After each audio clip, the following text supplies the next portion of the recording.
Tapi kalau kamu tidak punya orientasi ngaji kan di otak kita andekan direkam Allah. Loh, coba hati kita andekan direkam Allah. Ingin kaya, ingin punya gunung, ingin punya Alphard, ingin punya ini itu. Coba kalau itu nanti disetel di akhirat. Tapi kalau kamu ingin ngapalkan Quran kan setidaknya pas disetel ya keren. Ingin hafal Quran meskipun tidak hafal-hafal gitu. Ingin hafal itu tapi meskipun nanti kalau malaikatnya drengki ditambahi meskipun.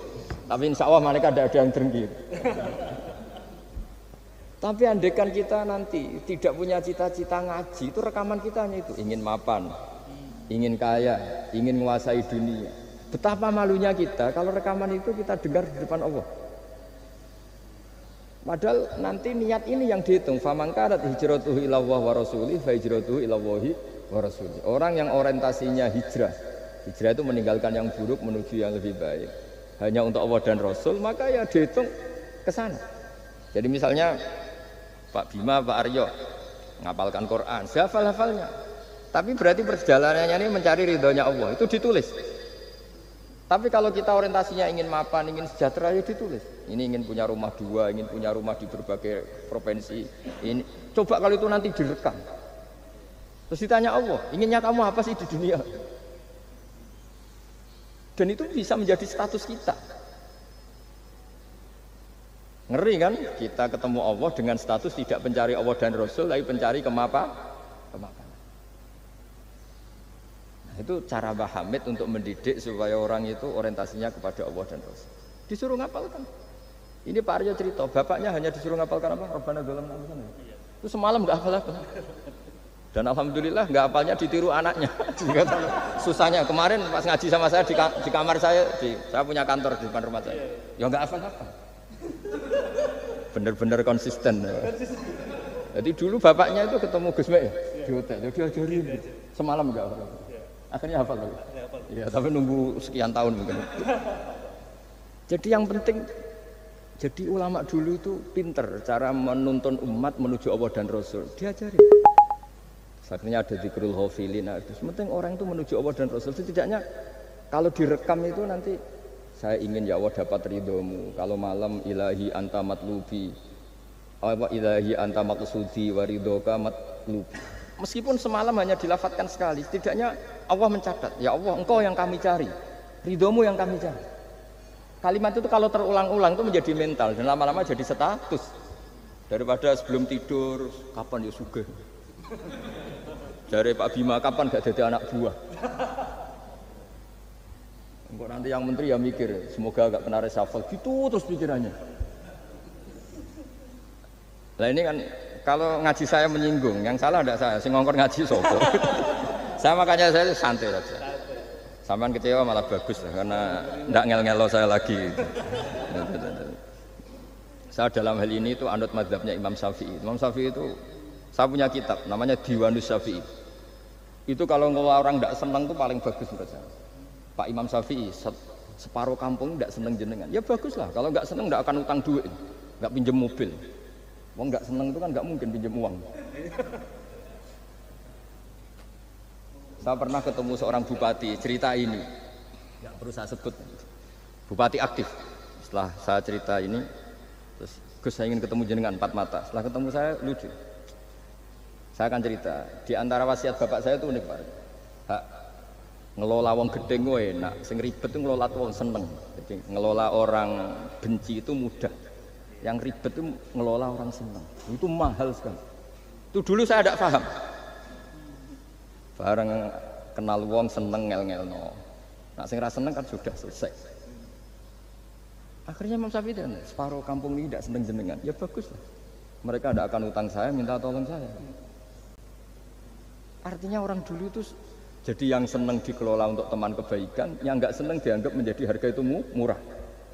Singkat cerita terus bupati ini datang ke saya cerita. Yang jelas gak bupati Rembang, gak ada pesantren. Cerita di bawah beduk. Cerita, iya Gus. Rival politik saya ketika saya kalahkan itu selesai.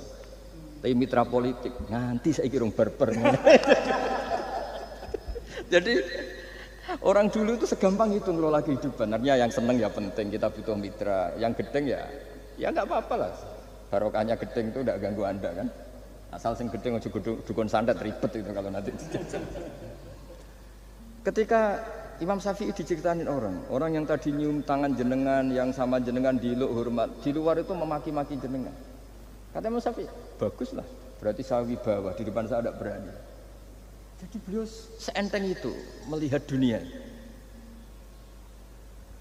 Jadi orang dulu itu, makanya mereka gampang jadi wali, karena radhiyallahu anhum wa radu an. Jadi orang yang melihat Allah itu sudah ridho, ya sudah. Nabi Musa itu kekasih Allah, kalimullah. Itu orang Israel, itu yang gedeng yang ngel-ngel, no? Yang seneng yang ngel-ngel, no? Malah paling ribet kalau ngadepi orang Israel. Singkat cerita Nabi Musa itu bilang gini, ya Allah kasih saya ijazah, yang dengan ijazah itu orang terbungkam semua, tidak bisa ngeritik saya, tidak bisa mencibir saya, tidak bisa ngata-ngatain saya. Jawabnya Allah itu lucu, ya Musa, hadza syai'un lam asna'hu li nafsi, fa kaifa asna'hu bika. Aku pangeran sing salah paham akeh, pemenah kowe itu mau nabi. Aku iku pangeran sing salah paham mbek aku akeh. Jadi saya ini Tuhan. Yang cara pandang tentang saya keliru itu saja banyak, apalagi kamu. Mestinya saya yang terbebas dari disalahpahami.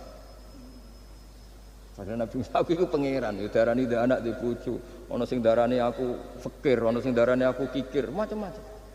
Orang Yahudi itu kalau rezekinya baru sempit itu bilang ini Tuhan kikir sekali. Sampai laqad sami Allahu qala alladziina qalu inna Allaha faqir. Artinya pejabat juga gitu, kalau salah kebijakan juga dihujat. Ini tidak mensejahterakan rakyat. Itu kalau lapor Allah jawabannya gitu, kamu pejabat salah pahami ribet, saya Tuhan saja disalahpahami. Jadi orang dulu itu segampang itu ngelola hubungan dekat dengan Allah. Jadi pakai rasa. Sehingga Kiai Hamid Pasuruan itu ngijazai orang-orang sepuh, ada yang dikasih wiridan, disuruh ngafalkan, nggak hafal. Tadi nanti misalnya mati kok belum hafal, statusnya ini penghafal wiridan, kan bagus. Daripada ngapalkan saya ingin punya rumah kayak yang di Singapura, berarti Anda menghafalkan bentuknya, pernak-perniknya. Bila perlu Anda menghafalkan nomor arsiteknya siapa. Masa Anda hafal tentang cari ridhonya Allah, hafal bangunan milik orang lain, dan bayangkan punya. Kalau Anda mati pas seperti itu, berarti tujuan kamu ya untuk seperti itu. Itu famangkana hijratuhu ila dunya yusibuha aw imra'atin yang kihuha fa hijratuhu ila ma hajara ilaih.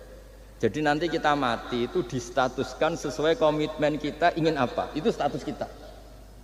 Jadi kalau kita ingin punya rumah mewah kayak yang di Singapura, kayak yang di Amerika, kayak di Eropa, itu terekam di otak kita. Terus kita ngapalkan arsiteknya namanya siapa, itu di rumah mana.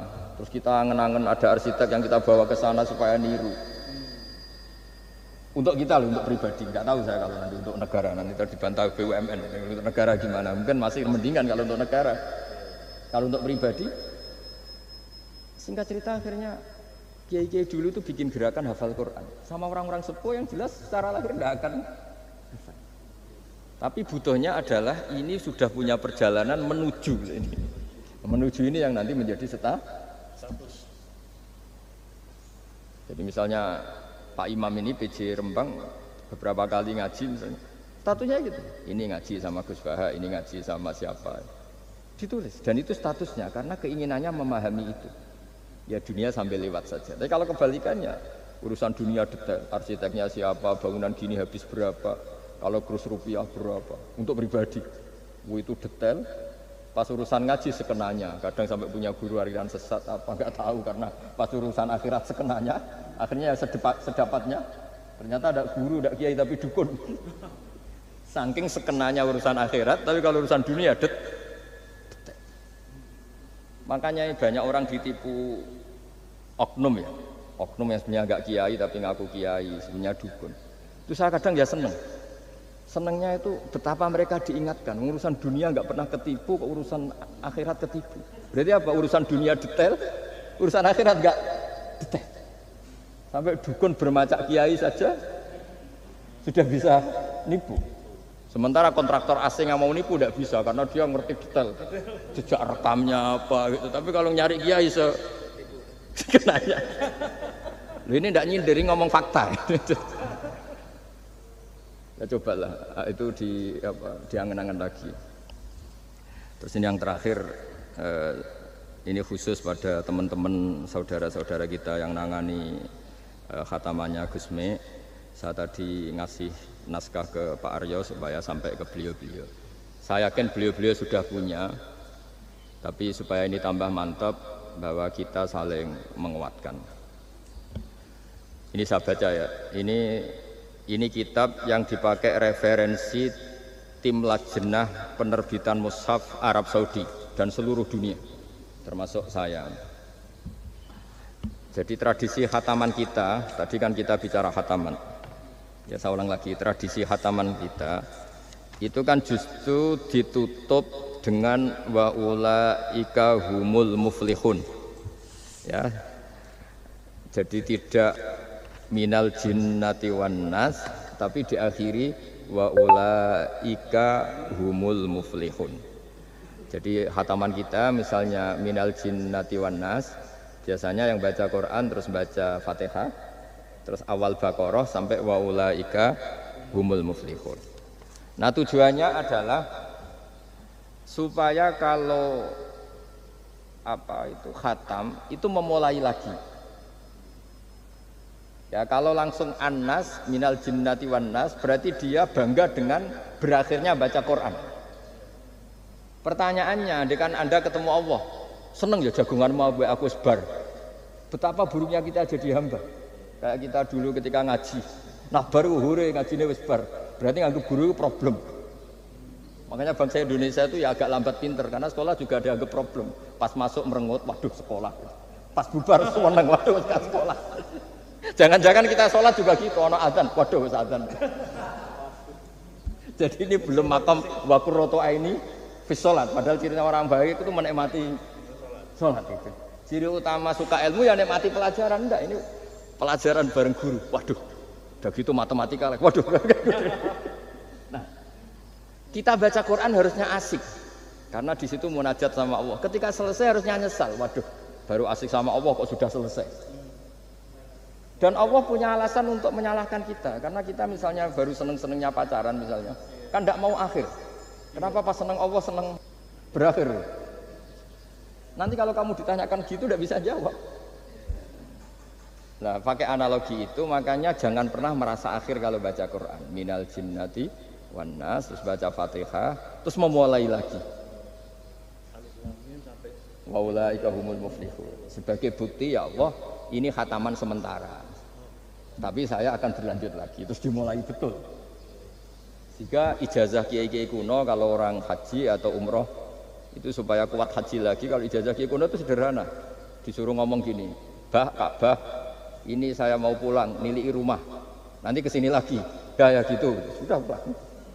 Jangan setelah selesai ibadah haji seneng karena mau pulang. Berarti ibadah dianggap problem, rumah dianggap segala-galanya. Jadi itu ada filosofinya. Nah, ternyata tradisi seperti itu mudawwan. Mudawwan itu dibukukan. Ya, saya baca ini di kitab Ghaisun Naf'i karangan Imam Waliwah As-Sofakusi. Saya baca saja. Nanti yang ngerti bahasa Arab biar diartikan sendiri, yang nggak ngerti nanti saya bantu. Takmilun. Ya, ini khusus para hafid tadi yang ikut khataman, mohon didengarkan. Takmilun fi masaila tata'allaku bil khatmi. Al-ula sabatan nasu anil maki min riwayatil bazi wa kumpul wa ghairihima annaman qara'a wa khatama ila akhirin nas qara'a al-fatihata ilal muflihun min awalil baqarah wa sa'al amalu bihada fi sa'iri biladil muslimin. Jadi mulai dulu kalau orang khataman itu ya An-Nas, Fatihah, terus wa ulaika humul muflihun. Dan cara seperti itu wasa al-amalu bihadza fi sa'iri biladil muslimin. Semua negara dunia ya sama seperti itu. Hanya tradisi yang dilakukan bapak saya sampai semua guru-guru kita, guru Quran, termasuk yang di Jantiko dulu, sama sih dulu namanya Jantiko, lama-lama mantap ya. Itu sudah benar itu. Jadi mungkin teman-teman sudah melakukan tapi nggak tahu filosofinya.